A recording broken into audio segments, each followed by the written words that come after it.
ആശ്വാസം നേടാം. ഹൃത്തിനുള്ളിൽ ജീവൻ നൽകും വചനം, തിരുവചനം.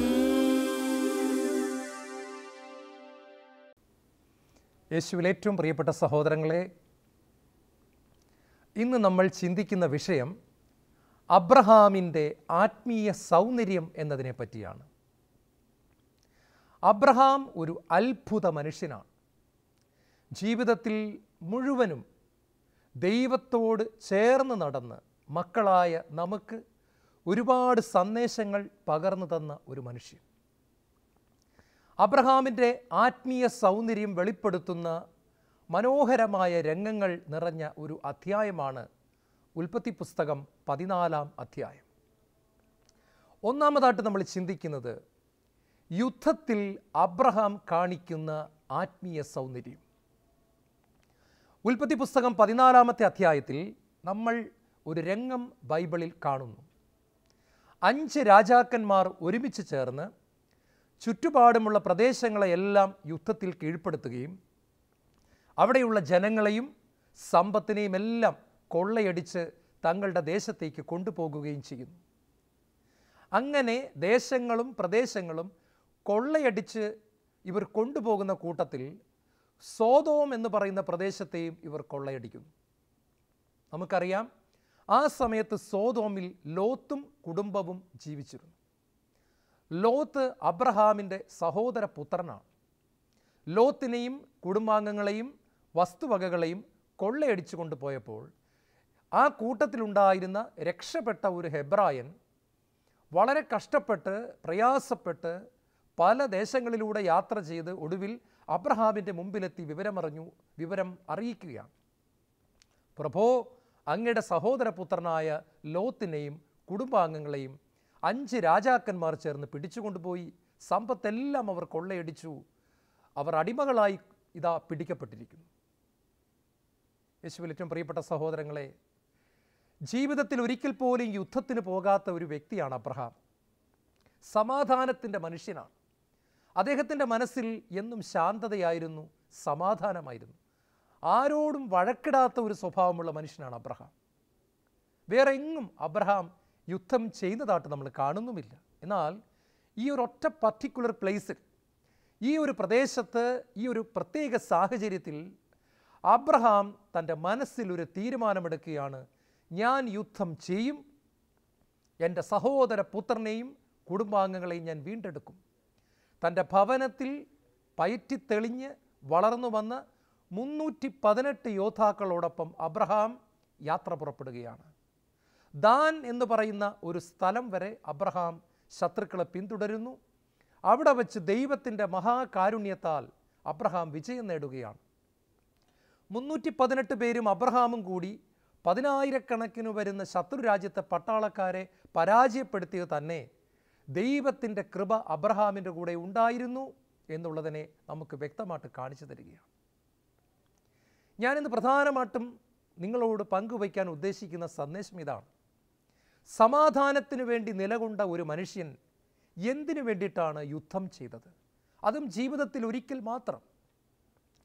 തനിക്കുണ്ടായിരുന്നതെല്ലാം ലോത്ത് എടുത്തുകൊണ്ടുപോകുന്ന സമയത്തും, നീരോട്ടമുള്ള പ്രദേശം നോക്കി ആടുകളെയുമായി ലോത്ത് പോയ സമയത്തും, നല്ല പ്രദേശം തിരഞ്ഞെടുത്ത് തനിക്ക് മരുഭൂമി കിട്ടിയപ്പോഴും ഒരിക്കലും യുദ്ധത്തിന് പോകാതിരുന്ന അബ്രഹാം, തൻ്റെ ഭാര്യയെ ഈജിപ്തിലെ രാജാവ് പിടിച്ചുകൊണ്ടുപോയ സമയത്ത് രാജാവിനോട് ഒരിക്കൽ പോലും യുദ്ധത്തിന് പോകാതിരുന്ന അബ്രഹാം, മരണം വരെ സമാധാനത്തിൻ്റെ മാർഗത്തിൽ പോയിക്കൊണ്ടിരുന്ന അബ്രഹാം ജീവിതത്തിൽ ഒരേ ഒരു ഭാഗത്ത് മാത്രം യുദ്ധം ചെയ്യാൻ തീരുമാനമെടുക്കുകയും യുദ്ധത്തിൽ വിജയം വരിക്കുകയും ചെയ്തു. അതെപ്പോഴാണെന്നറിയാമോ? തൻ്റെ പ്രിയപ്പെട്ട വ്യക്തികളെ ശത്രുക്കൾ പിടിച്ചുകൊണ്ടുപോയി അടിമകളാക്കി എന്ന് കേട്ടപ്പോൾ. യേശുവിൻ്റെ മാർഗം സമാധാനത്തിൻ്റെ മാർഗമാണ്. യേശു അറിയപ്പെടുന്നത് തന്നെ സമാധാനത്തിൻ്റെ പ്രഭു എന്നാണ്.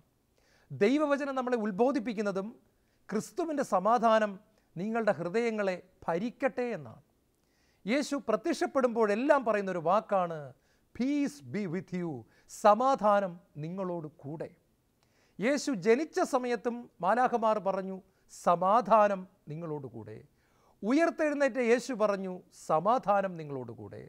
ശിഷ്യന്മാരോട് യേശു പറഞ്ഞു, നിങ്ങൾ ഏതെങ്കിലും ഭവനത്തിലോ പ്രദേശത്തോ ചെന്നാൽ സമാധാനം നിങ്ങൾക്കുണ്ടാകട്ടെ എന്ന് നിങ്ങൾ ആശംസിക്കണം. കർത്താവ് സമാധാനത്തിൻ്റെ ദൈവമാണ്. പരിശുദ്ധാത്മാവിൻ്റെ ഫലങ്ങളെപ്പറ്റി പറയുമ്പോൾ ഗലാത്യ ലേഖനം 5-ാം അധ്യായത്തിൻ്റെ 22-ാമത്തെ വാക്യത്തിൽ സ്നേഹം, ആനന്ദം കഴിഞ്ഞാൽ മൂന്നാമത് പറഞ്ഞിരിക്കുന്നത് സമാധാനമാണ്. അങ്ങനെ എന്തുകൊണ്ടും സമാധാനം ദൈവമക്കളായ നമുക്ക് വളരെ പ്രധാനപ്പെട്ടതാണെങ്കിലും നമ്മൾ യുദ്ധം ചെയ്യേണ്ട ചില സമയങ്ങളുണ്ട് എന്ന് ദൈവത്തിൻ്റെ വചനം നമ്മളെ പഠിപ്പിക്കുകയാണ്. യേശു ക്രിസ്തുവിൻ്റെ മക്കളായ നമുക്ക് മനുഷ്യരോട് ആരോടും യുദ്ധമില്ല. മനുഷ്യരാരും നമുക്ക് ശത്രുക്കളില്ല. മനുഷ്യരെ എല്ലാം സ്നേഹിക്കാൻ തന്നെയാണ് കർത്താവ് പഠിപ്പിച്ചത്. എങ്കിലും നമുക്ക് 2 പ്രധാനപ്പെട്ട യുദ്ധങ്ങൾ ഉണ്ട് എന്ന് തന്നെ ദൈവത്തിൻ്റെ വചനം പഠിപ്പിക്കുന്നു. അത് മനുഷ്യരോടല്ല, അത് സാത്താനോടാണ്. ഒന്നാമത്തെ യുദ്ധം എന്ന് പറയുന്നത് ദൈവം നമുക്ക് നൽകിയിരിക്കുന്ന സ്വർഗീയ അനുഗ്രഹങ്ങളെ ശത്രുവായ സാത്താൻ തട്ടിക്കൊണ്ടുപോകാനായിട്ട് വരുമ്പോൾ നമ്മൾ അവനെ എതിർത്ത് നിന്ന് യുദ്ധം ചെയ്യണമെന്ന് ദൈവത്തിൻ്റെ വചനം പഠിപ്പിക്കുന്നു. യോഹന്നാന്റെ സുവിശേഷം 10-ാമത്തെ അധ്യായത്തിൻ്റെ 10-ാമത്തെ വാക്യത്തിൽ യേശു പറഞ്ഞു, കള്ളൻ വരുന്നത് മോഷ്ടിക്കുവാനും കൊല്ലുവാനും നശിപ്പിക്കുവാനുമാണ്. പ്രധാനമായിട്ടും കള്ളൻ വരുന്നത് നമ്മുടെ ഭൗതികമായ അനുഗ്രഹങ്ങളെ മോഷ്ടിച്ചു കൊണ്ടുപോകാനല്ല, ആത്മീയമായ അനുഗ്രഹങ്ങളെ മോഷ്ടിച്ചു കൊണ്ടുപോകാൻ വേണ്ടിയിട്ടാണ്. നമ്മുടെ വീട്ടിൽ കള്ളൻ കയറിയാൽ അലൂമിനിയം പാത്രങ്ങൾ കള്ളന്മാർ കൊണ്ടുപോകാറില്ല. സ്വർണം എവിടെയാണ് വച്ചിരിക്കുന്ന ഓർത്താണ് കള്ളന്മാർ വീടിൻ്റെ അകത്ത് കയറുന്നത്. പണമുണ്ടോ, സ്വർണമുണ്ടോ, ഇതൊക്കെയാണ് അവർ നോക്കുന്നത്. പ്രിയപ്പെട്ട സഹോദരങ്ങളെ, സാത്താൻ നമ്മുടെ ജീവിതത്തിലേക്ക് കടന്നു വരുമ്പോൾ അവൻ ആദ്യം നോക്കുന്നത് നമ്മുടെ രക്ഷയെ തട്ടി തെറിപ്പിക്കാൻ സാധിക്കുമോ എന്നാണ്. രണ്ടാമതവൻ നോക്കുന്നത് നമ്മുടെ നിത്യജീവനെ തട്ടിക്കൊണ്ടുപോകാൻ പറ്റുമോ എന്നുള്ളതാണ്. മൂന്നാമതവൻ നോക്കുന്നത് നമ്മുടെ വിശുദ്ധിയെ കൊണ്ടുപോകാൻ പറ്റുമോ എന്നുള്ളതാണ്. നാലാമതവൻ നോക്കുന്നത് നമ്മുടെ അഭിഷേകത്തെ കൊണ്ടുപോകാൻ പറ്റുമോ എന്നുള്ളതാണ്. അഞ്ചാമതവൻ നോക്കുന്നത് ദൈവത്തോടുള്ള നമ്മുടെ അനുസരണത്തെ കൊണ്ടുപോകാൻ പറ്റുമോ എന്നുള്ളതാണ്. ആറാമതവൻ നോക്കുന്നത് നമ്മുടെ സമർപ്പണത്തെ കൊണ്ടുപോകാൻ പറ്റുമോ എന്നുള്ളതാണ്. ഇതെല്ലാം ഏതെങ്കിലും വിധത്തിൽ കൊണ്ടുപോകാനായിട്ട് അവൻ ശ്രമിക്കും. അവൻ വരുമ്പോൾ അവനോട് യുദ്ധം ചെയ്യണമെന്ന് ദൈവത്തിൻ്റെ വചനം പറയുന്നു. സമാധാനത്തിൻ്റെ പ്രഭുവായ യേശു നമ്മളോട് പറയുന്നു, സാത്താനുമായിട്ട് നിങ്ങൾക്ക് ഒരു യുദ്ധമുണ്ട്. യാക്കോബിൻ്റെ ലേഖനം 4-ാമത്തെ അധ്യായത്തിൽ യാക്കോബ് പറയുന്നുണ്ട്, resist the devil, he will flee from you. സാത്താനെ നിങ്ങൾ ചെറുക്കണം. ഒരു ക്രിസ്ത്യാനി അല്ലെങ്കിൽ യേശു ക്രിസ്തുവിനെ ഹൃദയത്തിൽ കൊണ്ടു നടക്കുന്ന ഒരു ദൈവ പൈതൽ ഒരു യുദ്ധം ചെയ്യണം. അത് 24 മണിക്കൂറും ചെയ്യേണ്ട ഒരു യുദ്ധമാണ്. പാപത്തിൻ്റെ പ്രലോഭനങ്ങളോട് ചെയ്യേണ്ട ഒരു യുദ്ധമാണ്. സാത്താൻ വരുമ്പോൾ ചെയ്യേണ്ട ഒരു യുദ്ധമാണ്. 2 കൊരിന്ത്യർ 10-ാം അധ്യായത്തിൻ്റെ 3 മുതലുള്ള വചനങ്ങൾ വായിക്കുമ്പോൾ നമ്മൾ ഇപ്രകാരം കാണുകയാണ്, ഞങ്ങൾക്ക് പോരാട്ടമുള്ളത് ജഡമാംസ രക്തങ്ങളോടല്ല, പകരം ഞങ്ങൾക്ക് യുദ്ധമുള്ളത് ഒരു ആത്മീയ യുദ്ധമാണ്. ദൈവത്തെപ്പറ്റിയുള്ള അറിവിനെതിരായ വാദമുഖങ്ങളെയും ഔദ്ധ്യത്യപൂർണമായ എല്ലാ പ്രതിബന്ധങ്ങളെയും ഞങ്ങൾ തകർക്കുകയും ക്രിസ്തുവിനെ അനുകരിക്കേണ്ടതിന് എല്ലാ ചിന്താഗതികളെയും ഞങ്ങൾ കീഴ്പ്പെടുത്തുകയും ചെയ്യുന്നു. അപ്പോസ്തലനായ പൗലോസ് പറയാണ്, എനിക്ക് ഒരു യുദ്ധമുണ്ട്, അത് മനുഷ്യരോടല്ല, അത് എന്നോട് പോരടിക്കുന്ന പ്രലോഭനങ്ങളോട്, പ്രലോഭനമെന്ന ചൂണ്ടയുമായി എൻ്റെ നേരെ വരുന്ന സാത്താനോട്, എൻ്റെ ചിന്താ മണ്ഡലത്തിൽ യേശു ക്രിസ്തുവിൻ്റെ മനസ്സിന് വിപരീതമായി കടന്നു വരുന്ന സകല ചിന്തകളോടും ഞാൻ പോരടിക്കുകയും സകല ചിന്തകളെയും ഞാൻ എൻ്റെ ചിന്താ മണ്ഡലത്തിൽ വെച്ച് തന്നെ കീഴ്പ്പെടുത്തുകയും ചെയ്യുന്നു. ഞാൻ എൻ്റെ പ്രവൃത്തിയുടെ തലത്തിലല്ല യുദ്ധം ചെയ്യുന്നത്, ഞാൻ ചിന്താമണ്ഡലത്തിൽ യുദ്ധം ചെയ്യുകയാണ്. പൗലോസ് പറയുന്നു, എൻ്റെ യേശുവിൻ്റെ മനസ്സിനെതിരായിട്ട് കടന്നു വരുന്ന സകല ചിന്തകളെയും ഞാൻ ഉള്ളിൽ വെച്ച് കീഴ്പ്പെടുത്തി യുദ്ധം ചെയ്തുകൊണ്ട് ഞാൻ വിജയാളിയാകുന്നു, ഞാൻ വിശുദ്ധിയിൽ വളർന്നു വരുന്നു. എന്നെ കേട്ടുകൊണ്ടിരിക്കുന്ന പ്രിയപ്പെട്ടവരെ, നമ്മൾ പലപ്പോഴും പാത്രത്തിൻ്റെ പുറം കഴുകുന്നതിൽ മാത്രം സംതൃപ്തി കണ്ടെത്തുന്നവരാണ്. നമ്മുടെ ജീവിതത്തിൻ്റെ പുറമേ കാണിക്കാവുന്ന മുഴുവനും നമ്മൾ കാണിച്ചിട്ട് നമ്മൾ വിശുദ്ധിയിൽ വളരുന്നുവെന്ന് വ്യർത്ഥമായി അഹങ്കരിക്കുന്നവരുമാണ്. അതുകൊണ്ടാണ് യേശു പറഞ്ഞത്, നിങ്ങൾ ആദ്യം പാത്രത്തിൻ്റെ അകം കഴുകുവിൻ, അതിന് ശേഷം പുറം കഴുകിയാൽ മതി എന്ന്. പാത്രത്തിൻ്റെ അകം കഴുകുക എന്ന് യേശു പറഞ്ഞതിൻ്റെ അർത്ഥം ആന്തരിക മനുഷ്യൻ ശക്തനായി തീരണം, ഉള്ളിലെ മനുഷ്യൻ വിശുദ്ധനായി തീരണം. പുറമേയുള്ള മനുഷ്യനേക്കാളും അധികം ശ്രദ്ധിക്കേണ്ടത് അകത്തെ മനുഷ്യൻ്റെ കാര്യത്തിലാണ്. ഈ അകത്ത മനുഷ്യനെ പറ്റിയാണ് പൗലോസ് ശ്ലീഹ പറയുന്നത്, എൻ്റെ ആന്തരിക മനുഷ്യൻ അനുനിമിഷം ശക്തനാകുന്നു, എൻ്റെ ബാഹ്യ മനുഷ്യൻ വൃദ്ധനായിക്കൊണ്ടിരിക്കുന്നു, വയസ്സനായിക്കൊണ്ടിരിക്കുന്നു, ശക്തി കുറഞ്ഞുകൊണ്ടിരിക്കുന്നു. എങ്കിലും എൻ്റെ ഉള്ളിലെ മനുഷ്യൻ, മൈ ഇന്നർ മാൻ, എൻ്റെ അകത്ത മനുഷ്യൻ ശക്തനാകുന്നു. അതിന് പ്രധാനമായിട്ടും പൗലോസ് പറയുന്ന കാരണം, ഞാൻ എൻ്റെ ചിന്താമണ്ഡലത്തിൽ യുദ്ധം ചെയ്യുന്നു. എഫേസൂസുകാർക്ക് എഴുതിയ ലേഖനം 6-ാം അധ്യായത്തിൻ്റെ 12-ാമത്തെ തിരുവചനത്തിലും അപ്പോസ്തലനായ പൗലോസ് സഭയ്ക്ക് എഴുതുമ്പോൾ പറയുന്നുണ്ട്, നിങ്ങൾക്ക് ഒരു യുദ്ധമുണ്ട്, സ്വർഗീയ ഇടങ്ങളിൽ വസിക്കുന്ന തിന്മയുടെ ദുരാത്മാക്കൾക്കെതിരായിട്ട് നിങ്ങൾക്കൊരു യുദ്ധമുണ്ട്. ഏതാണ് ഈ സ്വർഗീയ ഇടങ്ങളിൽ വസിക്കുന്ന തിന്മയുടെ ദുരാത്മാക്കൾ? സ്വർഗീയ ഇടമെന്ന് പറയുന്നത് എവിടെയാണ് പ്രിയപ്പെട്ടവരെ? പ്രാർത്ഥനാ ഗ്രൂപ്പുകൾ, ധ്യാന കേന്ദ്രങ്ങൾ, ഒരുപാട് പ്രാർത്ഥനകൾ നടക്കുന്ന സ്ഥലങ്ങൾ, കുടുംബ പ്രാർത്ഥന നടക്കുന്ന കുടുംബങ്ങൾ, പ്രാർത്ഥിക്കുന്ന ദൈവമക്കൾ, പ്രാർത്ഥനയിൽ വളരാൻ ആഗ്രഹിക്കുന്ന ദൈവമക്കൾ, ഇതൊക്കെയാണ് സ്വർഗീയ ഇടങ്ങൾ. ഈ സ്വർഗീയ ഇടങ്ങളെ മാത്രം ലക്ഷ്യം വെച്ച് പ്രവർത്തിക്കുന്ന അന്ധകാര ശക്തികളുണ്ട്. സ്വർഗീയ ഇടങ്ങളെ ടാർഗറ്റ് ചെയ്തിരിക്കുന്ന, സ്വർഗീയ ഇടങ്ങളെ തകർക്കാൻ ശ്രമിക്കുന്ന അന്ധകാര ശക്തികളുണ്ട്. അവരോട് നമ്മൾ ഓരോ നിമിഷവും പോരടിക്കണമെന്ന് തന്നെയാണ് പൗലോസ് അപ്പോസ്തലൻ പറയുന്നത്. പ്രിയപ്പെട്ടവരെ, പ്രലോഭനത്തെ ജയിക്കാതെ നമുക്കൊരിക്കലും വിശുദ്ധിയിൽ വളരാൻ സാധ്യമല്ല. പ്രലോഭനത്തെ തോൽപ്പിക്കാതെ നമുക്കൊരിക്കലും അഭിഷേകത്തിൽ വളരുവാൻ സാധ്യമല്ല. അതുകൊണ്ടാണ് പൗലോസ് ശ്ലീഹ തിമോത്തിക്ക്, തൻ്റെ യങ് ഡിസൈപ്പിളായ, തൻ്റെ ചെറുപ്പക്കാരനായ ശിഷ്യൻ അവൻ വളർന്നു വരുന്നത് കണ്ടപ്പോൾ വാർദ്ധക്യത്തിലേക്ക് എത്തിക്കൊണ്ടിരുന്ന പൗലോസ് ഈ പ്രിയപ്പെട്ട ശിഷ്യന് കത്തെഴുതുമ്പോൾ ശിഷ്യനെ പ്രത്യേകമായിട്ട് ഓർമ്മിപ്പിക്കുകയാണ്, fight the good fight of faith and hold on to eternal life. വിശ്വാസത്തിൻ്റെ നല്ല പോരാട്ടം നടത്തുകയും നിത്യജീവനെ മുറുകെ പിടിക്കുകയും ചെയ്യണം. പ്രിയപ്പെട്ട തിമോത്തി, നിന്റെ നിത്യജീവനെ മോഷ്ടിച്ചു കൊണ്ടുപോകാൻ സാത്താൻ വരുന്നുണ്ട്. അത് ചിന്താമണ്ഡലത്തിലാണ് വരുന്നത്. നീ അവനോട് യുദ്ധം ചെയ്യണം. നിത്യജീവനെ നീ മുറുകെ പിടിക്കണം. Hold on to eternal life. നീ അതിനെ വിട്ടുകൊടുക്കരുത്. നീ അതിനെ മുറുകെ പിടിക്കണം. പരിശുദ്ധാത്മശക്തിയിൽ നീ അതിനെ മുറുകെ പിടിക്കണം. അതിനുവേണ്ടി നീ ഒരു യുദ്ധം ചെയ്യണം. അബ്രഹാം യുദ്ധം ചെയ്തതുപോലെ നമുക്കൊരു യുദ്ധമുണ്ട്. അത് മനുഷ്യരോടല്ല.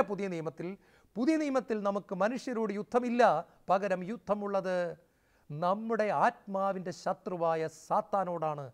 യേശുവിൻ്റെ മനസ്സിനെതിരായ ചിന്തകൾ, സ്വാർത്ഥതയുടെ ചിന്തകൾ, അസൂയയുടെ ചിന്തകൾ, വെറുപ്പിൻ്റെ ചിന്തകൾ, അഹങ്കാരത്തിൻ്റെ ചിന്തകൾ, എനിക്ക് ഒരു പാര പണിതവനിട്ട് തിരിച്ചൊരു പാര പണിയണമെന്നുള്ള ചിന്തകൾ, ഇതെല്ലാം നമ്മുടെ നേരെ വരുന്ന കൂരമ്പുകളാണ്. ഇതിനെ ഉള്ളിൽ വച്ച് തന്നെ തോൽപ്പിച്ചുകൊണ്ട് വിശുദ്ധിയിൽ വളരുന്ന ഒരു യുദ്ധം ചെയ്യണമെന്ന് ദൈവം നമ്മളെ ഓർമ്മിപ്പിക്കുന്നു. രണ്ടാമത് നമുക്കുള്ള യുദ്ധം ഏതാണെന്നറിയാമോ? നമ്മുടെ പ്രിയപ്പെട്ട മനുഷ്യരെ, ദൈവത്തിൻ്റെ ഛായയിൽ സൃഷ്ടിക്കപ്പെട്ട മനുഷ്യരെ സാത്താൻ അടിമകളാക്കി വച്ചിരിക്കുമ്പോൾ അവരെ സാത്താൻ്റെ രാജ്യത്തു നിന്ന് മോചിപ്പിക്കുന്ന ഒരു യുദ്ധവും കൂടെ നമുക്കുണ്ട്. ഈ രണ്ട് യുദ്ധങ്ങളും ഒരേ സമയം നമ്മൾ ചെയ്യേണ്ട യുദ്ധമാണ്. അതും മനുഷ്യരോടല്ല, സാത്താനോടാണ്. യാക്കോബ് ശ്ലീഹ എഴുതിയ ലേഖനം 5-ാം അധ്യായം അതിൻ്റെ 19-ാമത്തെ തിരുവചനത്തിൽ ഇങ്ങനെയാണ് പറയുന്നത്, പാപത്തിൽ കഴിയുന്ന ഒരു മനുഷ്യനെ അവൻ്റെ പാപത്തിൽ നിന്ന് മോചിപ്പിക്കുന്നവൻ തൻ്റെ ആത്മാവിനെ പാപത്തിൽ നിന്ന് രക്ഷിക്കുകയും തൻ്റെ നിരവധിയായ പാപങ്ങൾക്ക് പ്രായശ്ചിത്തം ചെയ്യുകയും ചെയ്യുന്നു. പ്രിയപ്പെട്ട സഹോദരങ്ങളെ, യാക്കോബിൻ്റെ ലേഖനം അവസാനിക്കുകയാണ്. യാക്കോബ് ഒരൊറ്റ ലേഖനമേ ബൈബിളിൽ എഴുതിയിട്ടുള്ളൂ. നമുക്കറിയാം, ഈ ലേഖനത്തിൻ്റെ അവസാന ഭാഗത്തെന്നൊക്കെ പറയുമ്പോൾ വളരെ പ്രധാനപ്പെട്ട കാര്യങ്ങൾ എഴുതുന്നതാണ്. അവിടെ യാക്കോബ് പറയുകയാണ്, നിങ്ങൾക്ക് പ്രിയപ്പെട്ട ആരെയെങ്കിലും സാത്താൻ ബന്ധിച്ചു കൊണ്ടുപോയി പാപത്തിലും അടിമത്തത്തിലും അവൻ കെട്ടിയിട്ടിരിക്കുന്നത് കണ്ടാൽ നിങ്ങളതിനെ കൈയും കെട്ടി നോക്കി നിൽക്കരുത്. പകരം നിങ്ങൾ അവനോട് യുദ്ധം ചെയ്ത് അവരെ വീണ്ടെടുത്ത് ദൈവരാജ്യത്തിലേക്ക് കൊണ്ടുവരണം. ഇതിൻ്റെ പേരാണ് ഇവാഞ്ചലൈസേഷൻ അഥവാ സുവിശേഷീകരണം. പ്രിയപ്പെട്ട സഹോദരങ്ങളെ, യഥാർത്ഥ സുവിശേഷീകരണം മതം മാറ്റുന്നതല്ല. അടിമയായി കിടക്കുന്ന ഒരു മനുഷ്യനെ മോചിപ്പിച്ച് അവന് കിട്ടേണ്ട ഗ്ലോറി, അവന് കിട്ടേണ്ട മഹത്വം, അവന് കിട്ടേണ്ട സ്വർഗീയ അനുഗ്രഹങ്ങൾ അവന് വാങ്ങിച്ചു കൊടുക്കുന്ന ശുശ്രൂഷയുടെ പേരാണ് സുവിശേഷീകരണം. അല്ലാതെ അത് യഥാർത്ഥത്തിൽ മതമാറ്റമല്ല. പകരം നരകത്തിലേക്ക് പോയിക്കൊണ്ടിരിക്കുന്ന ഒരു മനുഷ്യനെ തടഞ്ഞു നിർത്തി അവനെ കുരിശിൻ്റെ താഴെ കൊണ്ടുവന്ന് കഴുകിയെടുത്ത്, യേശുവിൻ്റെ രക്തത്താൽ കഴുകിയെടുത്ത് സ്വർഗത്തിന് അവകാശിയാക്കി മാറ്റി അവനെ അഭിഷേകം നിറഞ്ഞ് അവനെ നിത്യജീവൻ അവകാശിയാക്കി മാറ്റുന്ന പ്രക്രിയയുടെ പേരാണ് സുവിശേഷീകരണം. ഇത് ഒരു യുദ്ധം തന്നെയാണ്. കാരണം പലപ്പോഴും നമ്മുടെ വീട്ടിൽ ചിലരെയൊക്കെ സാത്താൻ ബന്ധിച്ചിട്ടിരിക്കുന്നത് കണ്ട സങ്കടമാണ്. വർഷങ്ങളായി മദ്യപാനത്തിൽ കിടക്കുന്നവർ, വർഷങ്ങളായി വ്യഭിചാരത്തിൽ കഴിയുന്നവർ, മയക്കുമരുന്നിന് അടിമകളായിക്കൊണ്ടിരിക്കുന്നവരുടെ കാര്യം കേരളത്തിൽ നമ്മൾ ഓരോ നിമിഷവും കേൾക്കുന്നു. ഇങ്ങനെ പല വിധത്തിലും അന്ധകാരത്തിൻ്റെ പ്രവൃത്തികളിൽ കിടക്കുന്നവരെ പ്രാർത്ഥനയാലും ഉപവാസത്താലും മോചിപ്പിച്ചെടുക്കണമെന്ന് ദൈവത്തിൻ്റെ വചനം നമ്മളെ ഓർമ്മിപ്പിക്കുകയാണ്. ഫ്രാൻസിസ് അസീസി ഒരിക്കൽ യേശുവിനോട് പറഞ്ഞു, കർത്താവേ, എനിക്കാദ്യം ഒന്ന് പരിപൂർണ വിശുദ്ധനാകണം, ഒരു പാപവും ചെയ്യാതെ ജീവിക്കണം, അതിനുശേഷം ഞാൻ പാപത്തിൽ കഴിയുന്നവരെ രക്ഷിക്കാൻ പോകാം. കാരണം എന്നിൽ കുറവുകളുള്ളപ്പോൾ ഞാൻ എങ്ങനെയാണ് മറ്റുള്ളവരെ രക്ഷിക്കാനായിട്ട് പോകുന്നത്? യേശു ഫ്രാൻസിസിനോടൊരു മറുപടി കൊടുത്തു, ഫ്രാൻസിസേ, അങ്ങനെയാണെങ്കിൽ നിനക്ക് ഈ ഭൂമി വെച്ച് ഒരിക്കൽ പോലും സുവിശേഷീകരണം ചെയ്യേണ്ടതായിട്ട് വരികയില്ല. കാരണം ഒരു പാപവുമില്ലാത്ത അവസ്ഥയിൽ ഈ ഭൂമിയിൽ വെച്ച് ആരും എത്തുകയില്ല. അതുകൊണ്ട് മോനെ, പ്രിയപ്പെട്ട ഫ്രാൻസിസേ, രണ്ട് കാര്യങ്ങൾ നിന്നിൽ ഒരുപോലെ സംഭവിക്കണം. ഒരു പക്ഷിക്ക് രണ്ട് ചിറകുകളുള്ളതുപോലെ, ഒരു നാണയത്തിന് രണ്ട് വശങ്ങളുള്ളതുപോലെ, എൻ്റെ മോനെ ഫ്രാൻസിസേ, നിൻ്റെ വിശുദ്ധീകരണവും മറ്റുള്ളവരുടെ രക്ഷയും ഒരേ സമയം നിന്നിലൂടെ നടക്കണം. ഒരേ സമയം നീ എന്നിൽ വളർന്നു വരികയും വേണം. അതേ സമയത്ത് തന്നെ നിൻ്റെ കൈകൾ നീട്ടി നീ മറ്റുള്ളവരെ നരകത്തിയിൽ നിന്ന് പൊക്കിയെടുക്കുകയും വേണം. ഫ്രാൻസിസിൻ്റെ ജീവിതം പാടെ മാറുകയാണ്. ഫ്രാൻസിസ് ഒരേ സമയം വിശുദ്ധിയിലും വളർന്നു, അതേസമയം യുദ്ധം ചെയ്ത് അടിമത്തത്തിൽ കഴിയുന്ന മനുഷ്യരെ മോചിപ്പിക്കുകയും ചെയ്തു. രണ്ടാമതായിട്ട്, ആരാധനയോട് അബ്രഹാമിനുണ്ടായിരുന്ന മനോഭാവം അബ്രഹാമിൻ്റെ ആത്മീയ സൗന്ദര്യത്തെ വെളിപ്പെടുത്തുകയാണ്. യുദ്ധത്തിൽ ജയിച്ചു വരുന്ന അബ്രഹാമിനെ കണ്ടപ്പോൾ ഉൽപ്പത്തി പുസ്തകം 14-ാം അധ്യായം 19 മുതലുള്ള വാക്യങ്ങൾ വായിക്കുമ്പോൾ കാണാം, സാലേമിൻ്റെ രാജാവായിരുന്ന മെൽക്കിസെദേക്ക് അപ്പവും വീഞ്ഞുമായിട്ട് കടന്നു വന്നിട്ട് പറഞ്ഞു, അബ്രഹാമേ, നിനക്ക് വിജയം തന്ന അത്യുന്നതനായ ദൈവം, ആകാശത്തിൻ്റെയും ഭൂമിയുടെയും കർത്താവായ ദൈവം അനുഗ്രഹിക്കപ്പെട്ടവൻ, അവിടുത്തെ കൃപാകടാക്ഷം നിന്റെ മേലുണ്ടാകട്ടെ. ഇത് പറഞ്ഞ് കേട്ടതും ആരും ചോദിക്കാതെ തന്നെ അബ്രഹാം തനിക്ക് കിട്ടിയതിൻ്റെ ദശാംശം, തൻ്റെ കയ്യിലുണ്ടായിരുന്ന സമ്പത്തിൻ്റെ ദശാംശം എടുത്ത് ഈ പുരോഹിതന് കൊടുത്തുകൊണ്ട് ദൈവത്തെ ആരാധിക്കുകയാണ്. പ്രിയപ്പെട്ടവരെ, ബൈബിൾ പഠിക്കുമ്പോൾ നമുക്ക് കാണാം, യഥാർത്ഥ ആരാധന എന്ന് പറയുന്നത് വെറുതെ സ്വരമിടുന്നത് മാത്രമല്ല, അത് ഒരു പാർട്ട് മാത്രമേ ആകുന്നുള്ളൂ. തീർച്ചയായിട്ടും ഉച്ചത്തിൽ സ്തുതിക്കണമെന്ന് ബൈബിൾ പറയുന്നത് എനിക്കറിയാം. പക്ഷെ അത് മാത്രമല്ല, ഒരു സാക്രിഫൈസ് ഉണ്ട് യഥാർത്ഥ ആരാധനയിൽ. ഒരു ഉടയലുണ്ട്, ഒരു ത്യാഗമുണ്ട്, ഒരു ബലിയുണ്ട്. എന്തെങ്കിലും ഒന്ന് നൽകുന്നതിൻ്റെ പേരാണ് ആരാധന.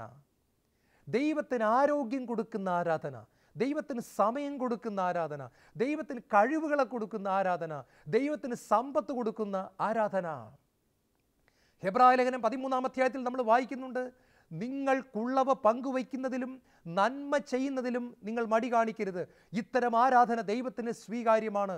അബ്രഹാം ഇവിടെ ദൈവത്തോട് പറഞ്ഞതാണ്, ദൈവമേ, യുദ്ധത്തിൽ ഞാൻ വിജയിച്ചെങ്കിൽ 318 പട്ടാളക്കാരുമായി പോയി 10,000 പട്ടാളക്കാരെ പരാജയപ്പെടുത്തിയെങ്കിൽ അതിൻ്റെ കാരണം അബ്രഹാമും പട്ടാളക്കാരുമല്ല, അതങ്ങ് തന്നെയാണ് അതിൻ്റെ കാരണം. I worship you, I adore you. ഞാൻ അങ്ങേ ആരാധിക്കുന്നു, ഞാൻ അങ്ങേ സ്തുതിക്കുന്നു, ഞാൻ അങ്ങേ മഹത്വപ്പെടുത്തുന്നു കർത്താവേ.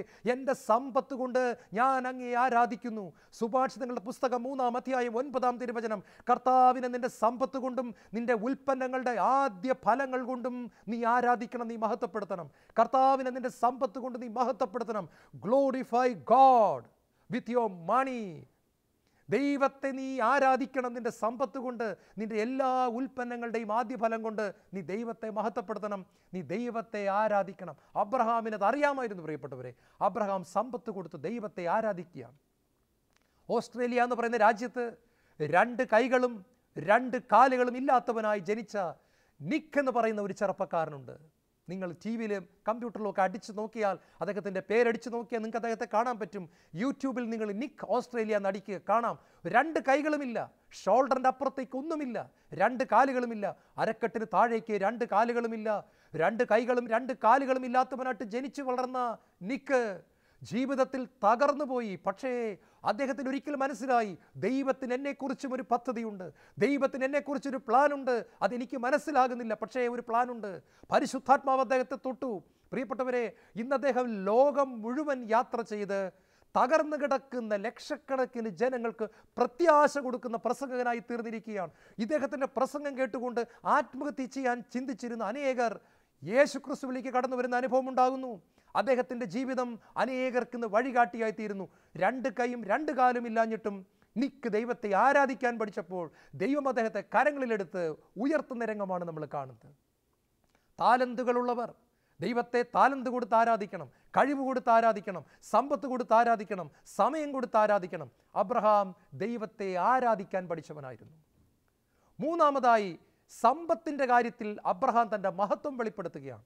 പ്രിയപ്പെട്ടവരെ, വീണ്ടും നമ്മൾ കാണുകയാണ്, അബ്രഹാം യുദ്ധത്തിൽ ജയിച്ച് സകല സമ്പത്തുമായിട്ട് മടങ്ങി വരുമ്പോൾ ഉൽപ്പത്തി പുസ്തകത്തിൻ്റെ 14-ാം അധ്യായം 21-ാമത്തെ വാക്യത്തിൽ സോദോമിലെ രാജാവ് കടന്നു വന്നിട്ട് പറഞ്ഞു, അബ്രഹാമേ, സമ്പത്ത് മുഴുവൻ താങ്കൾ എടുത്തുകൊള്ളുക, എനിക്ക് എൻ്റെ ജനങ്ങളെ വിട്ടു തന്നാൽ മതി. കാരണം താങ്കളാണ് പോയി യുദ്ധം ചെയ്തത്, താങ്കൾക്ക് അവകാശപ്പെട്ടതാണ് സമ്പത്ത് എടുത്തുകൊള്ളുക, എൻ്റെ ജനങ്ങളെ എനിക്ക് വിട്ടുതരിക. അബ്രഹാം പറഞ്ഞു, ഇതാ സമ്പത്ത് മുഴുവൻ പിടിച്ചുകൊള്ളുക, ഞാൻ യുദ്ധം ചെയ്ത് കൊണ്ടുവന്ന സമ്പത്താണ്, പക്ഷേ എനിക്ക് വേണ്ട. താങ്കളുടേതായി ഒരു ചെറിയ ചരടോ ഒരു ചെരിപ്പിൻ്റെ വള്ളിയോ പോലും എനിക്ക് വേണ്ട. സോദോം രാജാവ് എന്നെ സമ്പന്നനാക്കിയെന്ന് ജനങ്ങൾ പറയാതിരിക്കട്ടെ, ആരും പറയാതിരിക്കട്ടെ. പ്രിയപ്പെട്ടവരെ, കഷ്ടപ്പെട്ടു പോയി യുദ്ധം ചെയ്തു കൊണ്ടുവന്ന മുഴുവൻ സമ്പത്തും തൻ്റെ അടുക്കൽ വന്ന് സമ്പത്ത് എടുത്തുകൊള്ളൂ എന്ന് പറഞ്ഞ രാജാവിന് വിട്ടുകൊടുത്തുകൊണ്ട് അബ്രഹാം ഒന്നുമില്ലാത്തവനായിട്ട് മടങ്ങുകയാണ്. അബ്രഹാമിന് ഒറ്റ ലക്ഷ്യമേ ഉണ്ടായിരുന്നുള്ളൂ, ഇവരെ വീണ്ടെടുത്ത് അടിമത്തത്തിൽ നിന്ന് മോചിപ്പിക്കണം. ഒരൊറ്റ പൈസ പോലും വാങ്ങിക്കാതെ അബ്രഹാം പോവുകയാണ്. അത്ഭുതമാണ്. അബ്രഹാമിനെ ദൈവം അതിനുശേഷം അനുഗ്രഹിക്കുകയാണ്.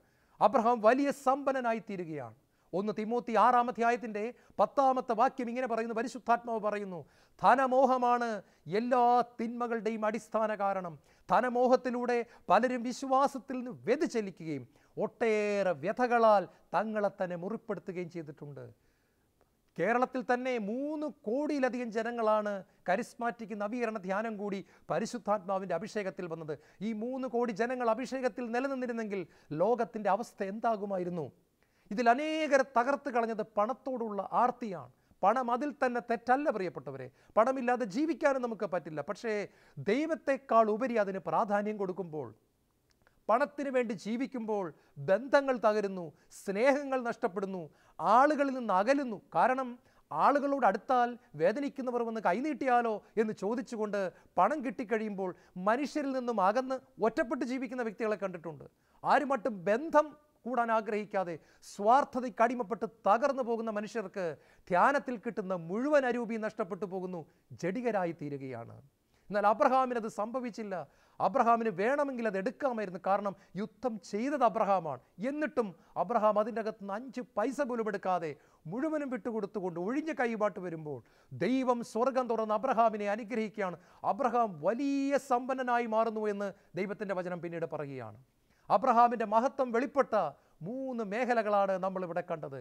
യുദ്ധത്തിൽ അബ്രഹാം മഹത്വം കാണുന്നു, ആരാധനയിൽ അബ്രഹാമിൻ്റെ തേജസ് വെളിപ്പെടുന്നു, സമ്പത്തിൻ്റെ കാര്യത്തിൽ അബ്രഹാം തൻ്റെ ഡിഗ്നിറ്റി കാത്തു സൂക്ഷിക്കുകയാണ്. Abraham was a man of God. മാത്രമല്ല, he was called the friend of God. Abraham ദൈവത്തിൻ്റെ സ്നേഹിതൻ എന്ന് വിളിക്കപ്പെട്ടു. ദൈവം അവനെ ഒരുപാട് സ്നേഹിച്ചു. ദൈവം ഇറങ്ങി വന്ന് അവനോട് സംസാരിച്ചു. ദൈവം ഇറങ്ങി വന്ന് തന്നെ അബ്രഹാമിന് വെളിപ്പെടുത്തി. അബ്രഹാമിൻ്റെ ജീവിതത്തിലെ വേദനയുടെ നിമിഷങ്ങളിൽ ദൈവം അബ്രഹാമിനോട് കൂട്ടുനിന്നു. ഒരു കുഞ്ഞില്ലാതെ കരഞ്ഞപ്പോൾ അബ്രഹാമിൻ്റെ കരച്ചിൽ ദൈവം കേട്ടു. പ്രിയപ്പെട്ടവർ, എല്ലാ ഭാഗത്തും അബ്രഹാമിൻ്റെ വേദന ദൈവം കണ്ടു. ദൈവം ഒപ്പിയെടുക്കുകയാണ്. കാരണം അബ്രഹാമിൻ്റെ ജീവിതം ദൈവത്തിന് പ്രിയപ്പെട്ടതായിരുന്നു. ഇന്ന് തിരുവചന ശുശ്രൂഷയിൽ വചനം പറഞ്ഞ എന്നെയും കേട്ടുകൊണ്ടിരിക്കുന്ന നിങ്ങളെയും കർത്താവ് വിളിക്കുന്നു, വരിക, ദൈവത്തിന് പ്രിയപ്പെട്ട ഒരു ജീവിതം നയിക്കുവാൻ പരിശുദ്ധാത്മാവിൽ ചാരുക, ദൈവത്തിൻ്റെ കൃപയിലേക്ക് നോക്കുക, ദൈവത്തിൻ്റെ മുഖത്തേക്ക് നോക്കുക. ദൈവമേ, എന്നെ അഭിഷേകം ചെയ്യണമേ. O God, anoint me with your holy spirit and your fire. Fill me with your fire. Fill me with your spirit, oh God. ദൈവമേ, നിൻ്റെ ആത്മാവ് കൊണ്ട് എന്നെ അഭിഷേകം ചെയ്യുക, എന്നെ നിറയ്ക്കുക. ആരാധനയിൽ, മഹത്വത്തിൽ, തേജസ്സിൽ, വിശുദ്ധിയിൽ, സമ്പത്തിൽ ഒക്കെ നിനക്ക് പ്രിയപ്പെട്ടവനായി തീരുവാൻ, ആത്മീയ സമരം ചെയ്യാൻ, സാത്താനോട് യുദ്ധം ചെയ്യാൻ, ആത്മാക്കളെ നേടുന്നവരാകാൻ എന്നെ അനുഗ്രഹിക്കുക പിതാവേ. ഞാൻ അറിയപ്പെടുന്നത് അബ്രഹാമിൻ്റെ മകൻ എന്നാണല്ലോ, അബ്രഹാമിൻ്റെ വല്യപ്പച്ചനാണല്ലോ. വല്യപ്പച്ചൻ്റെ മാതൃക പിന്തുടർന്ന് ഞാൻ അങ്ങേ മഹത്വപ്പെടുത്താൻ എന്നെ അനുഗ്രഹിക്കണമെന്ന് ഇപ്പോൾ നമ്മൾ പ്രാർത്ഥിക്കണം. നമ്മുടെ ജീവിതം അനുഗ്രഹിക്കപ്പെടും. നാം അബ്രഹാത്തിൻ്റെ മടിയിൽ ഒരു ദിവസം എത്തും. അബ്രഹാം പിതാവിനെയല്ല, സ്വർഗത്തിലെ പിതാവിനെ തന്നെ നമ്മൾ കാണുന്നൊരു ദിവസമുണ്ട്. അന്ന് നമുക്ക് പറയണം, ഈ അബ്രഹാം പിതാവ് ഞങ്ങളോട് സംസാരിച്ചു. കർത്താവേ, ഇന്നത്തെ ശുശ്രൂഷയിൽ ഞങ്ങളെ അഭിഷേകം ചെയ്യണമേ, ഞങ്ങളെ അനുഗ്രഹിക്കണമേ. യേശുവേ സ്തോത്രം, യേശുവേ നന്ദി.